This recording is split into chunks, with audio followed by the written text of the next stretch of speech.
Today we will discuss the eerie case revolving around a Canadian firefighter named Danny Filippidis. In 2018, Danny went on his annual ski trip with colleagues from Toronto Fire Services to Lake Placid in New York State. They spent the day skiing without incident, and at 2 p.m. they were getting ready to head back to the cabin. Realizing he had forgot his camera in his car, Danny told his friends he was going to ski down to his vehicle to grab it, and he would meet them back at the lodge. It would have only taken a few minutes, but he never would arrive, and after a few hours of waiting and calling his cell phone with no answer, his friends became increasingly worried. When he still hadn't returned to the ski lodge by 4 p.m., his friends began looking for him. A search was mounted, but it seemed as if he'd dropped off the face of the earth. A massive manhunt was underway to find Filippidis. The search included at least 6 government agencies, 2 ski patrols, and several local volunteers. More than 135 people spent a combined 7,000 hours on the rugged mountain in varying winter weather conditions. Helicopters and search dogs were also called in.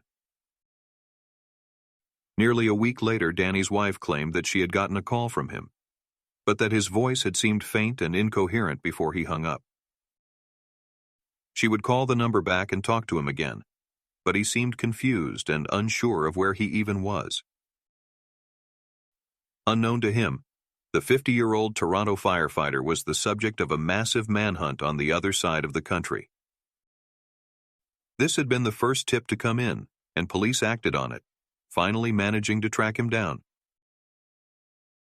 When they found him, he was all the way across the country in Sacramento, California, thousands of miles away from where he had last been seen. Oddly still dressed in his full skiing gear, and with a haircut and a new iPhone. Strangest of all is that he could not remember anything at all of how he had come to be there, or what had happened to him. After a thorough investigation, we do have some possible answers as to how Filippidis seemingly appeared thousands of miles away. It is suspected that he had perhaps suffered head trauma, putting him in a daze and giving him amnesia after likely falling near a children's ski slope. He has no recollection of a fall that knocked him out and likely caused a concussion, but recalls coming to at dusk feeling sore and disoriented. He made his way to what he mistakenly believed to be the main ski lodge, only to find it closed and deserted. Investigators later determined that Filippidis likely fell near a children's ski slope and worked his way to the hub of kids programming, an area that's sparsely populated and would have been closed at the time. Filippidis suspects he then flagged down a truck in the hopes of securing a ride off the mountain. State police have never been able to determine who the man was or where the truck was coming from. He recalls climbing into the warm cab of a truck still clad in his ski boots and winter clothing. He remembers being sick by the side of a road at what appeared to be a truck stop, and then learning he was driving through Utah.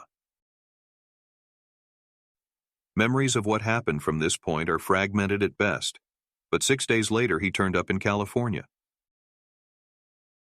Filippidis says he found himself wandering the city intent on contacting his wife, but unsure of how to do so. Armed with the credit card he'd pocketed back in Lake Placid to pay for his lift pass and some cash, Filippidis says he managed to buy an iPhone, adding several stores were reluctant to sell to someone without identification. Then, however, he says he couldn't immediately remember his wife's number. "I ended up on the internet. I think that's when I came to the realization that I was a missing person," he says. Sacramento County Sheriff spokesman Sean Hampton said deputies found Filippidis wandering around the rental car area of the airport.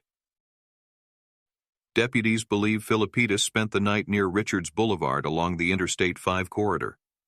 It's unclear how Filippidis moved from Richards Boulevard to the Sacramento airport, which is about 13 miles away, but he was clearly in need of medical attention. 3 sets of tests and multiple visits to neurologists and neuropsychologists in Toronto confirmed that he suffered some sort of head injury, Filippidis told the Canadian press. Filippidis told the Canadian press he and his family are just happy he's back at work and not suffering from major consequences from his injury beyond gaps in his memory of his trip to California. There was a lot of despair and a lot of stress on them in the sense that it just didn't look reasonable that I would be found okay. But we can almost talk about anything now. Thank you for watching Fireside Unsolved. Please like, subscribe, and hit that bell to get notifications of new episodes. Until next time, stay safe, you filthy bastards.